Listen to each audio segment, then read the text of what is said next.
तो दोस्तों आज हम फिर से आपके लिए लेकर आए हैं देश दुनिया की सभी ताजा बड़ी खबरें। फटाफट एक एक कर विस्तार से आज आपको बताएंगे, तो वीडियो को अंत तक जरूर देखें। दोस्तों वीडियो बनाने में हमें काफी मेहनत लगी है, तो वीडियो को लाइक जरूर कर दें। जहाँ दोस्तों पहली खबर में आपको बताएंगे जो बिग ब्रेकिंग न्यूज सामने निकल कर आई दोस्तों कि भाजपा के दबाव में आया चुनाव आयोग। चुनाव आयोग ने असम में एनआरसी को लेकर किया ऐलान। एनआरसी में नाम नहीं होने पर असम में नहीं डालने दिया जाएगा वोट। जहाँ दोस्तों किस तरह से दलाली भाजपा की करने जुट गया चुनाव आयोग, तो वहीं आपको बताएंगे दोस्तों कि कृषि कानून के खिलाफ कांग्रेस का हल्ला बोल। कृषि मंत्री के घर को कांग्रेसियों ने घेरा, बाहर किया है प्रदर्शन, बढ़ गई है मोदी अमित शाह की मुश्किलें। तो वहीं आपको बताएंगे दोस्तों कि पश्चिम बंगाल में चुनाव से पहले ही जेडीयू ने भाजपा को दिया तगड़ा झटका। जेडीयू ने बंगाल में किया ऐलान, बीजेपी से नहीं करेंगे गठबंधन, अकेले लड़ेंगे बंगाल चुनाव। तो वहीं आपको बताएंगे दोस्तों कि कृषि कानून को लेकर राकेश टिकैत ने लगाया मोदी अमित शाह पर आरोप। कहा मोदी सरकार के हाथ में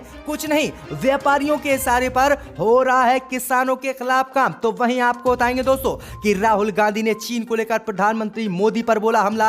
राहुल गांधी ने मोदी अमित शाह पर लगाए आरोप, कहा चीन से डर गए हैं मोदी अमित शाह। तो वहीं आपको बताएंगे दोस्तों कि भगवा सापा पहन जम्मू में जुटे कांग्रेसी नेता एक सुर में बोले कांग्रेस पार्टी हो रही है कमजोर, गुलाम नबी आजाद को दोबारा भेजे कांग्रेस राज्यसभा। जहां दोस्तों गुलाम नबी आजाद को कांग्रेसियों ने दोबारा राज्यसभा भेजने की मांग कर दी है राहुल से। तो वहीं आपको बताएंगे दोस्तों कि महंगी हुई रसोई गैस, तो पटना में सिलेंडर बेचने सड़कों पर बैठी महिलाएं, कहा पैसे नहीं जुट रहे इन्हें भरवाने के लिए। मोदी अमित शाह ने महंगाई को कर दिया है आसमान पर। तो सभी खबरों को आपको एक एक कर बताएंगे दोस्तों, वीडियो को लाइक कर दें। इसी बीच में तो दोस्तों पहली खबर की ओर जो बिग ब्रेकिंग न्यूज सामने निकल कर आई दोस्तों कि असम में भाजपा के दबाव में आया चुनाव आयोग। असम में चुनाव आयोग ने किया ऐलान, एनआरसी में नाम नहीं होने पर नहीं डाल पाएंगे आप वोट। जहां दोस्तों आपको बता दें बड़ी खबर सामने निकल कर आई दोस्तों कि असम में चुनाव आते ही एक बार फिर से एनआरसी और सीएए का मुद्दा गरमाने लगा है। दरअसल आपको बता दें कि चुनाव आयोग ने हाल ही में ऐलान किया था कि 5 राज्यों में जल्द ही चुनाव होने हैं। वहीं आपको बता दें कि इसमें असम का भी नाम शामिल है। असम में विधानसभा चुनाव को लेकर आज चुनाव आयोग ने बड़ा ऐलान किया है। दरअसल आपको बता दें कि असम में एनआरसी को लेकर चुनाव आयोग ने ऐलान किया है कि जिन व्यक्तियों का नाम एनआरसी में असम में नहीं आया है उन व्यक्तियों को किसी भी कीमत पर असम विधानसभा चुनाव में वोट नहीं डालने दिए जाएंगे। दरअसल आपको बता दें कि असम के मुख्य चुनाव अधिकारी नितिन खाड़े ने शनिवार को कहा है कि असम में 3 चरणों में होने जा रहे विधानसभा चुनाव में 1 लाख संदेहपूर्ण मतदाताओं को मतदान करने की अनुमति नहीं होगी। राज्य विधानसभा चुनाव के तहत 27 मार्च, 1 अप्रैल और 6 अप्रैल को विधानसभा का मतदान असम में होगा। मतगणना 2 मई को होगी। वहीं आपको बता दें कि अब चुनाव आयोग भाजपा के दबाव में आकर ये बड़े ऐलान कर रहा है। इससे पहले चुनाव आयोग ने ऐलान किया था कि अगर एनआरसी में किसी व्यक्ति का नाम नहीं है और अगर उसका वोटर लिस्ट में नाम है तो वह असम में वोट डाल सकता है। लेकिन चुनाव आयोग ने जिस तरह से विधानसभा चुनाव की तारीखों का ऐलान किया, उसके बाद आज चुनाव आयोग ने ऐलान किया है कि जिन व्यक्तियों का एनआरसी में नाम नहीं होगा उन्हें किसी भी कीमत पर असम विधानसभा चुनाव में वोट नहीं डालने दिया जाएगा। दरअसल आपको बता दें कि एनआरसी असम में लागू हो चुकी है और एनआरसी में लगभग 1 लाख लोगों के नाम नहीं है जिन्हें भाजपा विदेशी और बांग्लादेशी बता रही है। तो ये बड़ी अपडेट आई दोस्तों कि किस तरह से चुनाव आयोग अब भाजपा के दबाव में काम करने लगा है। इसी बीच में तो दोस्तों अगली खबर की ओर तो कृषि कानून के खिलाफ कांग्रेस का हल्ला बोल। कृषि मंत्री के घर को कांग्रेसियों ने घेरा। जहां दोस्तों आपको बता दें बड़ी खबर सामने निकल कर आई दोस्तों कि कृषि कानून को लेकर कांग्रेस ने आज भाजपा के खिलाफ हल्ला बोल दिया है। वहीं आपको बता दें कि कृषि कानून के विरोध में कांग्रेस पार्टी के कार्यकर्ताओं ने कृषि मंत्री के घर के बाहर प्रदर्शन किया है और कृषि मंत्रालय का घेराव किया है। दरअसल आपको बता दें कि कृषि मंत्री नरेंद्र सिंह तोमर के आवास के बाहर कृषि कानून को लेकर कांग्रेसियों ने प्रदर्शन क्या है और तीनों कृषि कानूनों को वापस लेने की कृषि मंत्री नरेंद्र सिंह तोमर से बात की है। वहीं आपको बता दें कि किसान कांग्रेस के उपाध्यक्ष सुरेंद्र सोलंकी ने कहा है कि प्रदर्शनकारियों ने किसानों की समस्या को लेकर सोई हुई सरकार को जगाने के प्रयास के तहत कृषि मंत्री के आवास का घेराव किया है। वहीं आपको बता दें कि कांग्रेस ने कहा है कि तीनों काले कानून को पारित किए जाने के समय से ही किसान कांग्रेस कृषकों के साथ खड़ी है और उनके मुद्दे का समर्थन कर रही है। वहीं आपको बता दें कि कांग्रेस पार्टी ने कहा है कि किसान अंत तक लड़ेंगे और सरकार को उनकी मांगों को मानना ही चाहिए और तीनों कृषि कानूनों को वापस लेना ही चाहिए। वहीं आपको बता दें कि कुछ कार्यकर्ताओं को प्रदर्शन के दौरान थोड़े समय के लिए हिरासत में भी पुलिस ने दिल्ली में लिया था। तो ये बड़ी अपडेट आई दोस्तों कि किस तरह से अब कांग्रेस भाजपा के खिलाफ मोर्चा खोले हुए है। इसी बीच बता दोस्तों अगली खबर की ओर, तो कृषि कानून को लेकर राकेश टिकैत ने किया ऐलान, मोदी सरकार के हाथ में नहीं कुछ व्यापारियों के इशारे पर हो रहा है किसानों के खिलाफ काम। जी दोस्तों, आपको बता दें ये बड़ी खबर सामने निकल कर आई दोस्तों कि देश की राजधानी दिल्ली में किसानों के आंदोलन को शनिवार को 93 दिन हो गए हैं। किसान कृषि कानून को वापस लेने और एमएसपी पर कानून बनाने की मांग को लेकर दिल्ली के सिंगू, टिकरी और गाजीपुर बॉर्डर पर जुटे हुए हैं। किसानों के मुद्दे पर विपक्ष भी सरकार को जमकर घेरने का काम कर रहा है, लेकिन मोदी सरकार इसे किसानों के लिए ऐतिहासिक कदम बता रही है। इन सब के बीच एक बार फिर से किसान नेता राकेश टिकैत ने कृषि कानून को लेकर केंद्र की मोदी सरकार पर हमला बोला है। किसान नेता देश भर में किसानों को एकजुट करने के लिए महापंचायत कर रहे हैं। वहीं आपको बता दें कि बागपत में बोलते हुए किसान नेता राकेश टिकैत ने कहा है कि मोदी सरकार के हाथ में कुछ नहीं है और व्यापारी उन्हें जो कह रहे हैं सरकार वही कर रही है। वहीं आगे राकेश टिकैत ने कहा है कि सरकार ने कानून लागू करने से पहले गोदाम बनवा दिए, बाद में जाकर तीनों कानून बनाए। वो दिन दूर नहीं जब जनता इन गोदामों को तोड़ेगी और ट्रैक्टरों से हम इन गोदामों को तोड़कर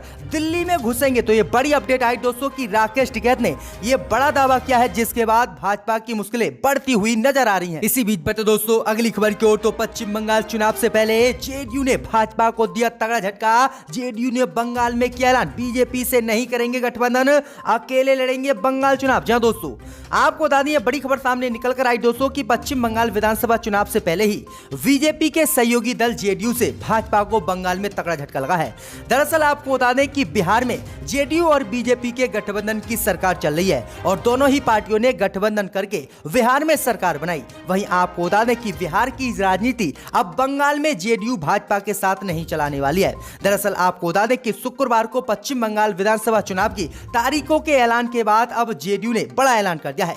जेडीयू ने पश्चिम बंगाल में ऐलान किया है कि जेडीयू पश्चिम बंगाल में किसी भी कीमत पर भाजपा से गठबंधन नहीं करेगी और वह अकेले ही पश्चिम बंगाल में चुनाव लड़ेगी। तो ये बड़ी अपडेट आई दोस्तों कि पश्चिम बंगाल में भाजपा को तगड़ा झटका जेडीयू ने दिया है और भाजपा से बिना गठबंधन के चुनाव लड़ने का ऐलान कर दिया है। इसी बीच बता दोस्तों अगली खबर की ओर, तो कांग्रेस नेता राहुल गांधी ने चीन को लेकर प्रधानमंत्री मोदी पर बोला हमला। राहुल बोले चीन से डरे हुए हैं मोदी अमित शाह। जी दोस्तों आपको बता दें बड़ी खबर सामने निकल कर आई दोस्तों कि कांग्रेस नेता राहुल गांधी ने प्रधानमंत्री नरेंद्र मोदी पर करारा आज प्रहार किया है। राहुल गांधी ने कहा है कि चीन भारत सीमा तनाव को लेकर प्रधानमंत्री मोदी अपने पड़ोसी देश चीन से डरे हुए हैं। राहुल गांधी ने आगे कहा कि पूर्वी लद्दाख में गतिरोध से पहले चीन ने डोकलाम में इस विचार को अंजाम दिया था। आगे राहुल गांधी ने कहा है कि जिस तरह से प्रधानमंत्री मोदी ने जब चीन ने भारत के कुछ हिस्सों पर कब्जा किया था, तब मोदी सरकार ने साफ इनकार कर दिया था कि भारत की जमीन पर चीन ने 1 इंच भी कब्जा नहीं किया है। वहीं राहुल गांधी ने कहा है कि इस विचार के बाद डोकलाम में चीन ने भारत की जमीन पर अंजाम दिया और पेंगोल झील सहित डोकलाम के कई हिस्सों पर चीन की सेना ने कब्जा किया, जिससे प्रधानमंत्री मोदी चीन से अभी तक डरे हुए हैं। तो ये बड़ी अपडेट आ रही दोस्तों, बड़ा हमला प्रधानमंत्री मोदी पर चीन को लेकर राहुल गांधी ने बोला है। इसी बीच बता दोस्तों अगली खबर की ओर, तो भगवा सापा पहन जम्मू में जुटे कांग्रेसी एक सुर में बोले कमजोर हो रही है पार्टी, गुलाम नबी आजाद को दोबारा क्यों नहीं भेजा राज्यसभा। जहां दोस्तों आपको बता दें बड़ी खबर सामने निकल कर आई दोस्तों कि भगवा सापा पहनकर वरिष्ठ कांग्रेस नेता जम्मू में इकट्ठे हुए। इस दौरान उन्होंने कांग्रेस पार्टी को लेकर अपने विचार रखे। हालांकि सभी नेताओं ने एक सुर में कहा है कि पार्टी कमजोर हुई है।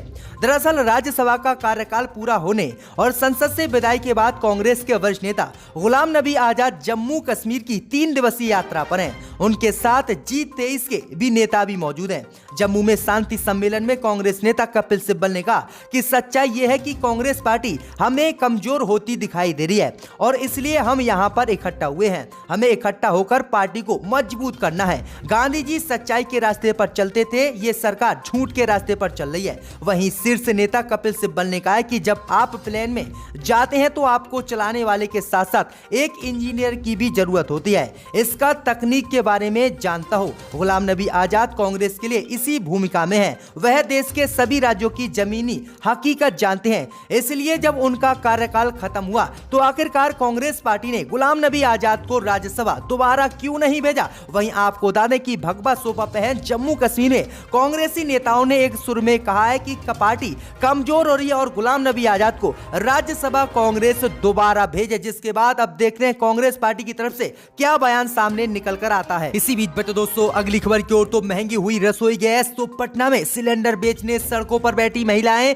कहा पैसे नहीं जुट रहे अब इन्हें भरवाने के लिए। दोस्तों आपको बता दें कि रसोई गैस के दाम लगातार बढ़ रहे हैं। उपभोक्ताओं के खातों में भेजे जाने वाली राशि भी कम मोदी सरकार ने कर दी है। वहीं गृहिणियों का गैस के बढ़ते दामों के कारण रसोई गैस चलाना मुश्किल हो गया है। इन सब के बीच पटना में लोगों ने रसोई गैस की बढ़ती कीमतों का विरोध का एक नया तरीका निकाला। पटना सिटी में कई महिलाएं रसोई गैस का सिलेंडर लेकर सड़क पर उतर आईं। उनका कहना है कि महंगी रसोई गैस का पैसा अब हमारे पास नहीं जुट रहा है, इसलिए हम अपने गैस सिलेंडर को बेचने आए हैं। सिलेंडर के साथ विरोध करने वालों में बड़ी संख्या में महिलाएं थी। ये महिलाएं गैस सिलेंडर के साथ लाइन लगाकर सड़क किनारे बैठ गई हैं। हर सिलेंडर पर पोस्टर चिपका था जिस पर अलग अलग स्लोगन लिखे हुए थे। किसी पर लिखा था कि उज्जवल योजना का सिलेंडर बिक्री का है तो किसी पर लिखा था कि गैस महंगी, सब्सिडी खत्म, इसलिए सिलेंडर बेचने आए हैं हम। सड़क पर सिलेंडर के साथ प्रदर्शन के साथ कर रही नीलम देवी ने कहा है कि हम यहाँ सिलेंडर बेचने आए हैं, इसलिए आए हैं क्योंकि हमें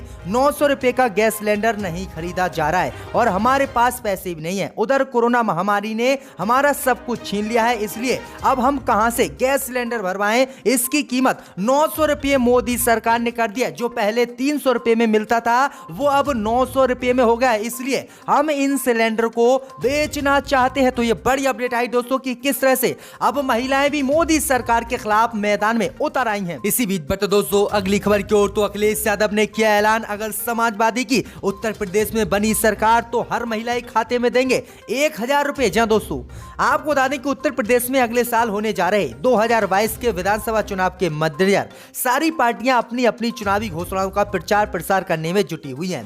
इसी क्रम में समाजवादी पार्टी के मुखिया अखिलेश यादव ने मिर्जापुर में कार्यकर्ता प्रशिक्षण सम्मेलन में घोषणा करते हुए कहा है कि अगर अगले साल उत्तर प्रदेश में समाजवादी पार्टी की सरकार बनी तो प्रदेश की हर एक महिला के खाते में 1000 रुपए ट्रांसफर किए जाएंगे। मिर्जापुर में अखिलेश यादव ने भाजपा सरकार की तुलना ईस्ट इंडिया कंपनी से की और सपा सरकार की योजनाओं की चोरी कर नाम बदलकर भाजपा का बताने का आरोप भी लगाया है। तो ये बड़ी अपडेट आई दोस्तों कि अखिलेश यादव ने ये बड़ा ऐलान कर दिया है कि यूपी में सरकार बनते ही हर महिला के खाते में 1000 रुपए देंगे। इसी बीच बच्चों दोस्तों अगली खबर की ओर तो प्रधानमंत्री मोदी के चुनावी दौरे पर कांग्रेस ने साधा निशाना, कहा केरल असम चले गए लेकिन किसानों से मिलने नहीं गए। जी दोस्तों आपको बता दें कि देश की राजधानी दिल्ली में किसानों का आंदोलन 93 दिन भी जारी है। दूसरी तरफ 5 राज्यों में चुनावों की तारीखों का ऐलान भी हो गया है। दिल्ली के सिंगू, टिकरी और गाजीपुर बॉर्डर पर किसान तीनों कृषि कानून को रद्द करने और एमएसपी पर कानून बनाने की मांग पर अड़े हुए हैं। किसान आंदोलन को लेकर विपक्ष केंद्र की मोदी सरकार पर लगातार हमला कर रहा है। इस बीच कांग्रेस के वरिष्ठ नेता और पूर्व वित्त मंत्री पी चिदम्बरम ने प्रधानमंत्री मोदी पर निशाना साधा। शनिवार को किसानों के रुख पर मोदी सरकार की आलोचना करते हुए कांग्रेस नेता पी चिदम्बरम ने ट्वीट किया और कहा कि मंदी के दौर में भी कृषि क्षेत्र में 3.9% की वृद्धि दर देने वाले किसान के साथ नरेंद्र मोदी सरकार ऐसे व्यवहार कर रही है जैसे कि वो देश के दुश्मन हो। इसके साथ ही मोदी की चुनावी यात्रा पर निशाना साधते हुए चिदम्बरम ने कहा है कि प्रधानमंत्री मोदी केरल से असम तक चले जाते हैं लेकिन उनके पास दिल्ली की सीमा पर किसानों से मिलने के लिए 20 किलोमीटर की यात्रा करने का समय नहीं है। वहीं इसके अलावा उन्होंने कई और हमले भी प्रधानमंत्री मोदी पर किए हैं। तो ये बड़ी अपडेट आई दोस्तों कि अब कांग्रेस प्रधानमंत्री मोदी पर हमलावर है। इसी बीच बता दोस्तों अगली खबर की ओर तो निकाय चुनाव में दिल्ली में 5 सीटों पर डाले जा रहे हैं वोट। आम आदमी पार्टी के समर्थन में जबरदस्त वोटिंग भाजपा का होगा सुपड़ा साहब। जय दोस्तों आपको बता दें कि देश की राजधानी दिल्ली में नगर निगम की 5 सीटों पर उपचुनाव के लिए मतदान सुबह 8 बजे से ही शुरू हो गया है। वार्ड नंबर 32 और वार्ड नंबर 62, 02 और 841 पर वोट डाले जा रहे हैं। इस बात में कोई दो राय नहीं है कि दिल्ली की 5 सीटों पर हो रहे उपचुनाव में आम आदमी पार्टी को जबरदस्त वोट मिल रहे हैं और बीजेपी से आम आदमी पार्टी की सीधी टक्कर है। लेकिन कांग्रेस ने भी दावा किया है कि उनकी पार्टी इस चुनाव में जीत हासिल करेगी। दिल्ली की 5 सीटों पर हो रहे नगर निगम के उपचुनाव के नतीजे 3 मार्च को आएंगे। तो ये बड़ी अपडेट आई दोस्तों की जबरदस्त वोट आम आदमी पार्टी के समर्थन में दिल्ली में डाले जा रहे हैं।